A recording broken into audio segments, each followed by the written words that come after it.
Thanks, everyone, for joining us at the Project Censored radio show. We're very glad to welcome to the show Nicole Fabricant, who's a professor of anthropology at Towson University. She's been organizing with the South Baltimore Community Land Trust for 13 years on issues of environmental and economic justice. And she's the author of the book Fighting to Breathe: Race, Toxicity, and the Rise of Youth Activism in Baltimore. Nicole, thanks so much for joining us. Thank you for having me. I'm glad to be here. So, Nicole, I want to start with some backstory here about a place called Curtis Bay, specifically the CSX Curtis Bay Coal Pier, a massive export terminal that sells some coal locally, but mostly exports it. And massive mounds of coal sit on the edge of the Chesapeake, where their answer to keeping coal dust in place is to spray it with water. No, I'm serious. Now, CSX is one of the country's largest freight carriers with a 2022 profit of nearly $15 billion. CSX was also one of the companies highlighted in the fight for basic workers' rights by rail workers in 2022 and 2023. And Nicole, I want to get into the 2021 explosion and recent studies, but for right now, could you just briefly give us some backstory about this terminal's operations and how they impact the surrounding community? Sure. So the terminal has been around actually since the late 1800s, which most people don't know because it was under B&O Railroad when it actually was built. It was semi-mechanized and then turned into a much more kind of hyper-mechanized coal export pier. And when I would say about the 70s and 80s, we saw kind of mergers selling off of rail, deregulation. We begin to see CSX kind of gaining ownership of the extraction, transport, and the coal pier. So every end of the commodity chain, CSX now has control over. And I think you're right to point out that we only have two rails on the East Coast. One is Norfolk Southern and one is CSX. Both are coal trains. So Norfolk Southern brings coal in and it winds up in an export pier in Canton, and Curtis Bay is CSX. Their coal pier sits about 1,000 feet from a recreation center. So for more than 80 years, residents have been complaining about an open air coal pier that sits in their community. Children play on a playground where the coal dust layers the slides, the playground equipment. Folks will talk about putting white linens out, and within hours they turn black. So we've heard qualitatively all these stories in the 13 years that I've been organizing with the South Baltimore Community Land Trust. And no one really has taken any of those sort of stories or concerns, even health concerns, to heart. There's been no real shift in terms of accountability or holding CSX. You know, even the basics of like enclosing the pier, which is such an easy fix to protect people's health. The city, the state, and federally sort of refuses to even intervene. Yeah, absolutely. And I want to get into some of that in a second, but I wanted to touch on, I mean, you said that there's been lived experiences for some 80 years now, but in December of last year, as I understand it, a collaborative investigation found coal dust, air pollution, of coal dust, air pollution, and health concerns in Curtis Bay, reported three key findings: that coal dust is present throughout the community, that coal dust finds its way into the community daily and is correlated with activity at the coal terminal and wind direction, and that Curtis Bay community is overburdened by air pollution. Now, this is one of those things that I would file in like we already knew that through our lived experiences, but now we have like a scientific finding. So could you talk a little bit more about these findings and whether they've garnered any attention or response from lawmakers? Sure. So we realized after the explosion, which was about 2 years ago, methane gas had built up in a coal silo. This was right before the change 21 to 22. It was around New Year's Eve. And it literally shook the entire community. People had talked about it feeling like an earthquake. Windows shattered, kids fell in homes. They felt the blast all the way into parts of like downtown. And we showed up for two city council meetings to try to hold CSX accountable, and CSX representatives never showed up. So it was city council and residents, but not one CSX member or spokesperson. And then in terms of city council and representation, we have a city council person, Felicia Porter, who was very enraged. She comes from a public health background. She was actually a student of Lawrence Brown at Morgan State University. And this is just how the apparatus, I think, of our political system as it is kind of eats up even good people, because her heart is truly with the people of Curtis Bay and South Baltimore. And initially she took a pretty clear stance around shutting down this coal pier, that it should not be in operation. OSHA reports around safety has clearly indicated workers and community are not safe. However, within days, perhaps weeks, she suddenly scaled back. And it was pretty clear that CSX and our political apparatus was kind of putting her on a gag order. So there's, no proof of that, but to go from saying that she would shut it down to beginning to say, well, let's think about working alongside CSX to ensure community safety. So in terms of the blast, I think the community came together, and it was the first of its kind, this study, really defined by residents. The whole point was to have the questions and the concerns come out of the community.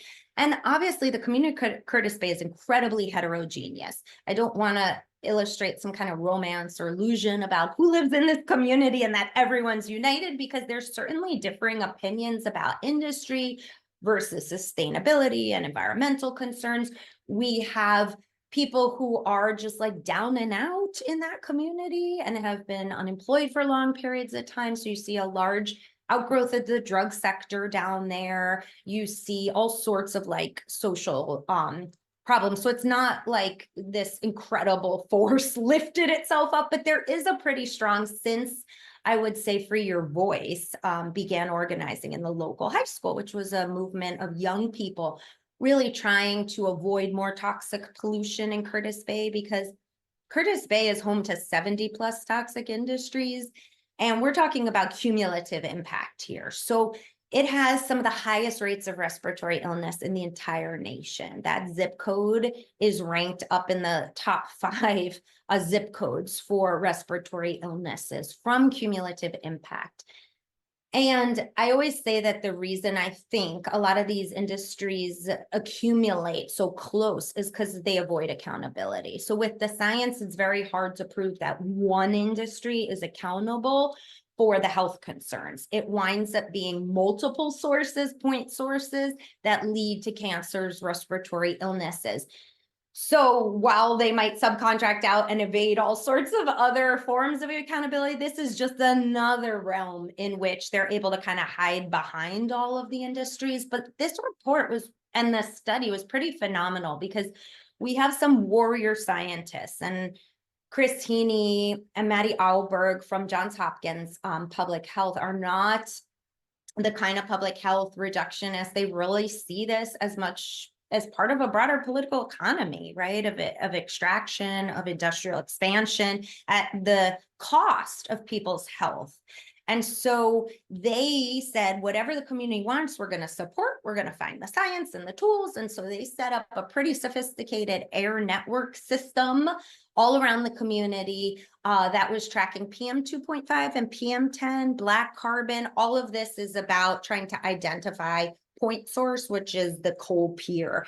Now, PM 2.5 does also come from diesel emissions. We're talking about something less than, like, you can't even see PM 2.5. It's tiny.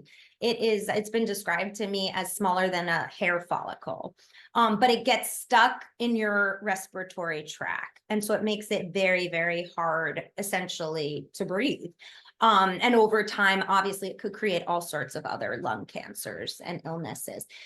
So they were guided by the community. The community continued to shape the research throughout the entire process. And then they wound up training many of our youth in citizen science over the summer, which I think is a really cool way to turn the tools of science over to communities and to say, now you're armed with this powerful sort of skill set to be able to go out and prove it. And you could see it over the summer, kids coming in pretty not super confident and not sure of what they were doing, to the end when they had very clear results. And it was a very simple citizen science to complement I'm sorry, am I frozen here? Yeah, a little bit. To complement some of the error network. So they put out tape strips, which I'm happy to share some of the photos. It was very easy, simple way to look over time at the accumulation of coal dust. And so that was part of the report, but obviously some of the more sophisticated technology was the data that supported findings that the coal dust was traveling pretty far, despite the fact that the city council representatives and many others, MDE included, did not realize or failed to, accurately depict, right, and invest in the resources needed. Air monitors from MDE were simply taken out even before the coal dust explosion. So that illustrates how we don't have a regulatory apparatus that actually protects us.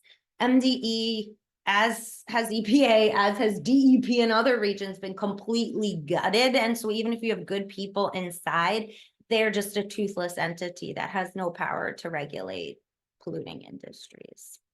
So the findings pretty much revealed what we would have, hoped to illustrate, which is that the qualitative data was totally corroborating with the science, that people were saying they're sick, they're spitting up coal dust, they're throwing it up, they are seeing mucus filled with coal dust. And that was undermined by our representatives, but with the science, there's no denying that it is not contained simply by water. I mean, it would be funny if it weren't so dark, but like Right. just the idea of spraying water, I mean, it's just so absurd. And yeah, I mean, in West Virginia, a woman told me that the nickname for the DEP, the Department of Environmental Protection, is "Don't Expect Protection." Right. So this is an unfortunately common theme. And kind of going back to that explosion that you mentioned, as far as I understand it, CSX has yet to officially explain it or give an official cause. And as I understand it, the facility operates underground tunnels that basically act like mines, but aren't regulated by federal mine legislation because they're technically tunnels that transport coal rather than mining it. That's a nice little loophole. And at the same time, this facility releases emissions including carbon dioxide, carbon monoxide, nitrogen, sulfur dioxide, and volatile organic compounds without state permission. And so the MDE, like the Department of the Environment in Maryland, never gave permission to release all of this, which I also find it laughable. Like, if you gave them permission, would that make it okay? Right. But they gave them a slap on the wrist with regards to this, if you could even call it that, putting $15,000 into a clean air fund, building an environmental education center. I mean, this is so bizarre and does nothing to address root causes. Where are we at, like, with this, I mean, with the findings and like moving towards actually holding CSX accountable? So there has been a cohort of folks, the scientists included, that have been working along Maryland Department of the Environment as a strategy to basically hold them accountable from the inside. There are others of us that are agitating and pressuring, more from an outside perspective, because don't have the same trust necessarily in any of our government agencies to create change. And like the only way we ever see things done. And I always say this is another level of overburden, not just the industries, but that poor people have to become scientists, doctors. They have to figure out what structural solutions are available. They create mutual aid. Like, we don't have anyone that actually backs the community, right? And would provide the kind of resources needed. So like, to say that young kids who grow up in overburdened areas have to now monitor, measure, document with cameras all the violations, to me is absurd, because MDE has scientists. Our government has pretty sophisticated scientists who could prove this, but they are never willing to work alongside those who have been impacted. So, I think where we are now is in a process of negotiation with MDE. The report was released right before Christmas time, that kind of week off. It was a community association meeting in Curtis Bay. I've never seen Curtis Bay Community Association that packed with residents. There must have been 100 to 150 residents from all over South Baltimore, angry, feeling like government has abandoned them, and frustrated with MDE's failure to regulate what is their sort of waterways, their soils, right, that they might be growing on for food, because in many of these areas, they're food apartheid areas. So we're talking about interlocking systems of oppression where they're trying to grow food to sustain their households. And they released the report, and MDE made clear they would create a much more stringent permit, because their permit had expired, so that this was going to be part of a participatory process with the community where the community would vet. It was clear the community was saying, shut the coal pier down. First of all, we're in global crisis climatically. We should not be extracting coal anymore, but just because it's profitable as an export-oriented commodity, we continue, right, on all ends to extract coal from places like Appalachia and Pennsylvania. So I think the community was really clear about what they wanted, not just, as you said, band-aid solutions. I mean, covering coal cars is fine, but it still allows the rails to remain in corporate hands, which we know they've been cutting safety. Workers are as squeezed as the communities that they're traveling through. Communities are experiencing derailments. When we were just on a trip listening to East Palestine residents talk about the horrors of corporate rail, another train derailed right outside of Philadelphia, which was carrying diesel. So these derailments are going to happen over and over unless we get rail out of corporate hands.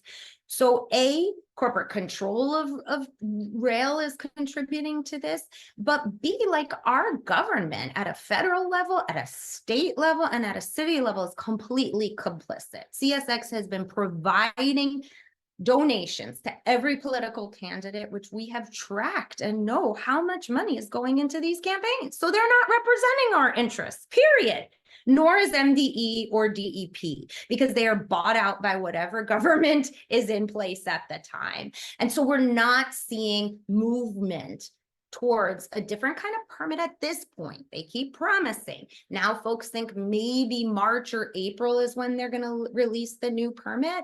And I will be interested to see how the community responds, because I don't think they're going to be satisfied in a participatory process with MDE with just, okay, we will, cover cars and the pier and make sure emissions are down, because they've been promised this multiple times and nothing has really changed.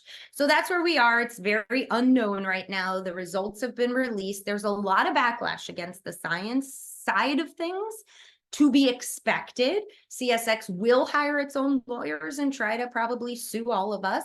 They will hire their own scientists, because this is straight from the playbook. We've seen it time and time again. In West Virginia, they're trying to pass laws so that people can't even do citizen science anymore, or it's considered illegal. So this is the trend right now of using alternative science to hold corporations accountable. Once they realize it, bam, a law's in place that makes it illegal. Yeah, absolutely. And I want to get into something specifically about like the concept of sacrifice zones, because I think some people listening to this, as with other things that we've covered in the past, I recently covered uranium mining in the Grand Canyon, and people might listen to that and be like, okay, well, that's not my problem. I don't live by the Grand Canyon. And people might be listening to this and being like, well, it's not my problem. I don't live in South Baltimore, which that's a really, I can't say the word I'm thinking of, but that's a really terrible way to look at problems. But also, especially ecosystems that are connected, because we all breathe the same air. But I want to get into that, because like the idea of corporate sacrifice zones, it's not a problem just by the, on the Dene reservation or in, Cancer Alley in Louisiana. These problems are like there are corporate sacrifice zones across the country, because there have to be, because there's dirty energy across the country and industrial waste and overburdened pollution across the country. So, and I know that you mentioned briefly that there's a lot of pollutive industries in this area. Can you talk a little bit about the concept of corporate sacrifice zones in terms of pollution? And as you mentioned, that these ecosystems are inextricably connected.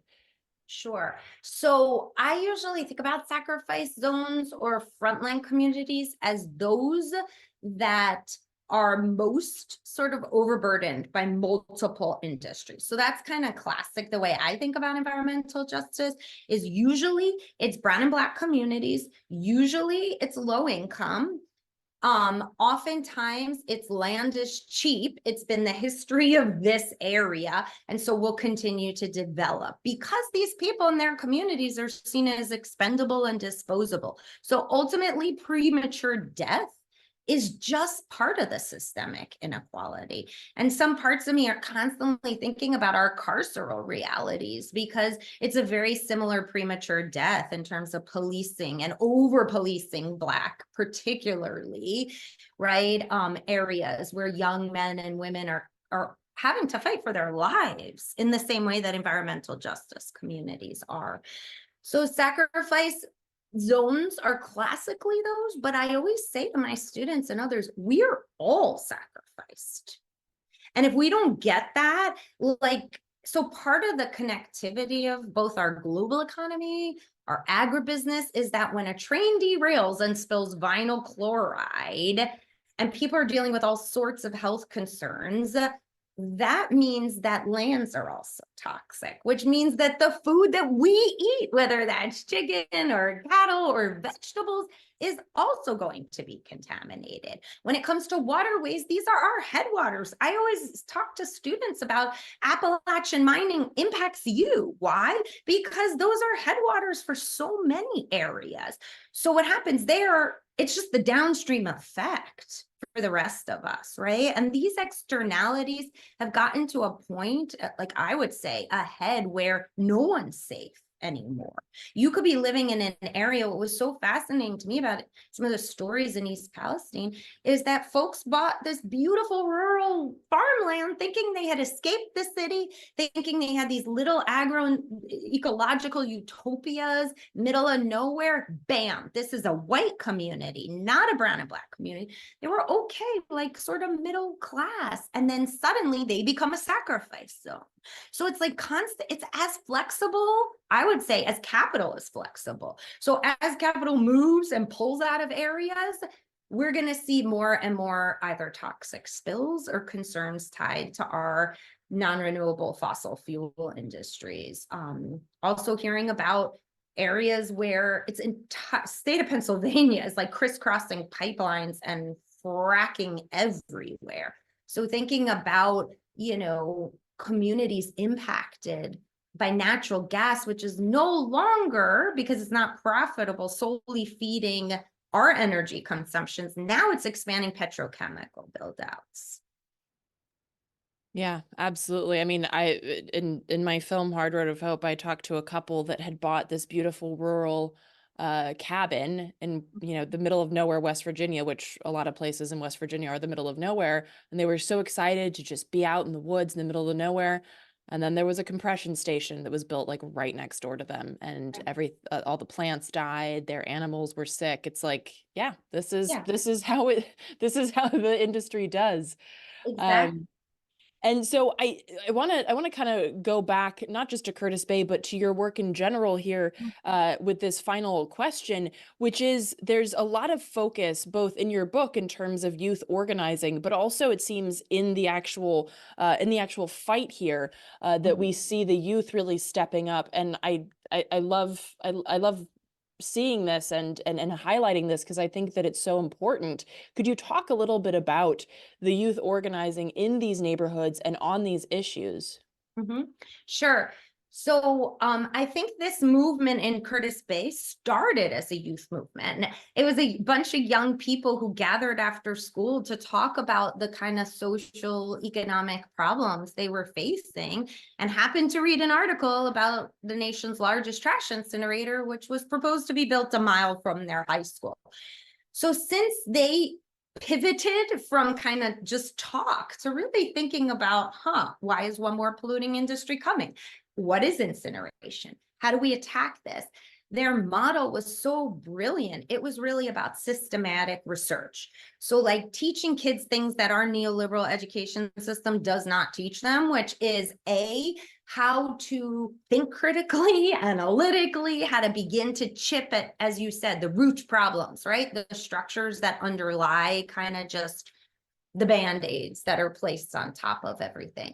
So they began to understand the health consequences. They looped people in from an environmental science background all the way to kind of environmental justice lawyers to be able to really understand the legality. The reason they were going to slate it a mile from their schools, because in the state of Maryland, incineration is considered renewable energy.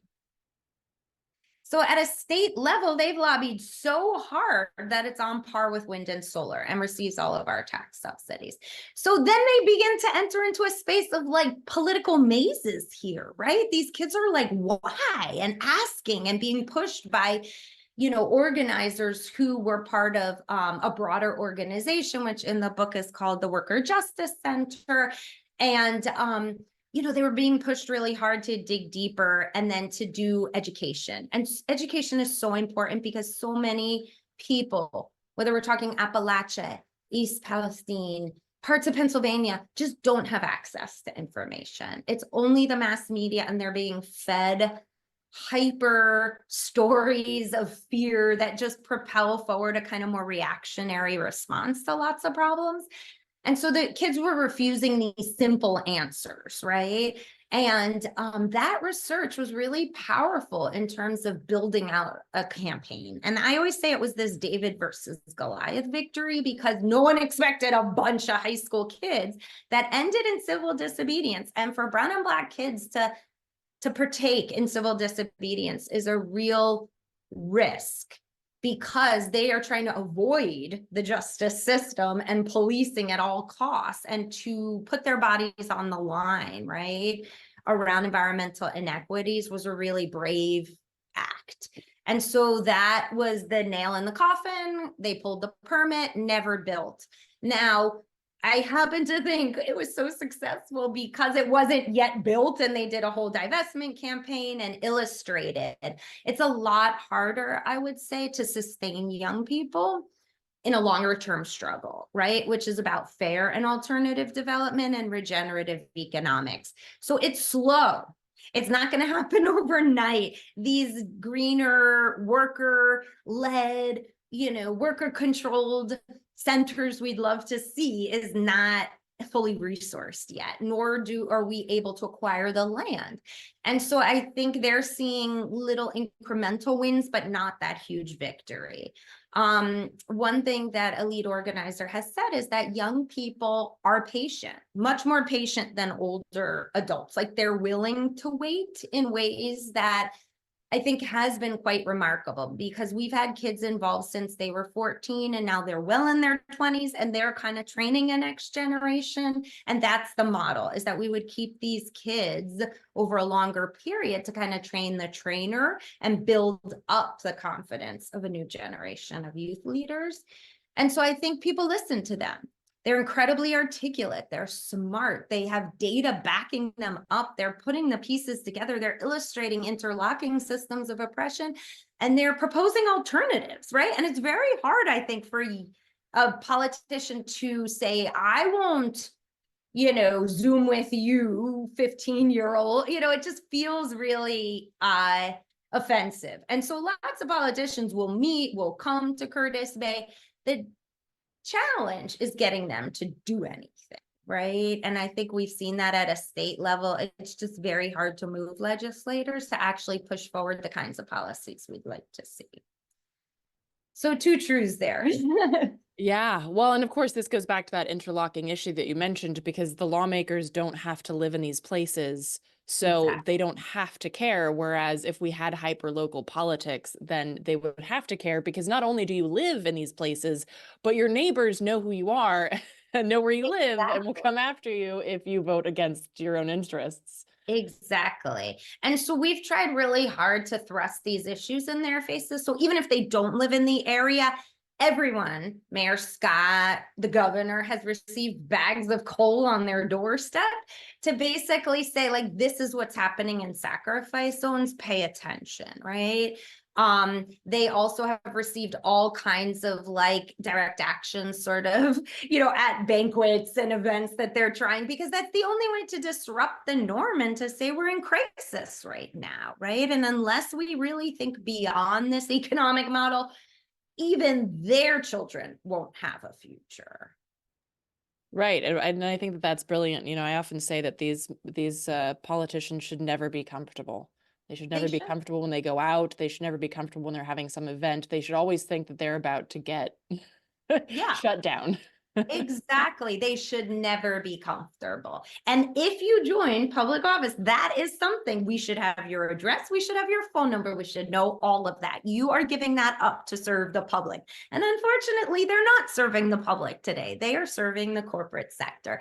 And so we have to kick it up maybe 5 or 10 notches to actually say, you know what? We're not going to make possible your little profiteering initiatives because we know exactly how much has landed in your pockets. Absolutely. Well, Nicole, I mean, this is a topic obviously that we could talk about for hours. And indeed, you wrote a book about just the concept of this incinerator and youth organizing. So one could write books about this, but we only have so much time. Is there anything else that you'd like to add real quick before we finish today? Well, the only thing I would like to say is coming out of this like solidarity trip this weekend, where I took a bunch of organizers from Baltimore, not just to East Palestine, but also to parts of the Marcellus Shale where they're fracking for natural gas. And we visited the petrochemical. I think as organizers, we have to be as savvy as the other side. And so part of what came out for me is how connected our regional economies are to resource extraction, and to not connect those dots and to not think across state borders means we get siloed sometimes in like just fighting one, like in a crisis driven moment, as opposed to being forward thinking. And I guess it's illustrated just how important cross-regional, even global organizing is with North and South, to begin to see that the lithium extracted from Bolivia is powering our cell phones. If we understand that global commodity chain, our organizing has to be as malleable and savvy as the capitalists. Absolutely. Very well put. Nicole, thank you so much for taking the time to sit down with us. I really appreciate it. Thank you, Eleanor.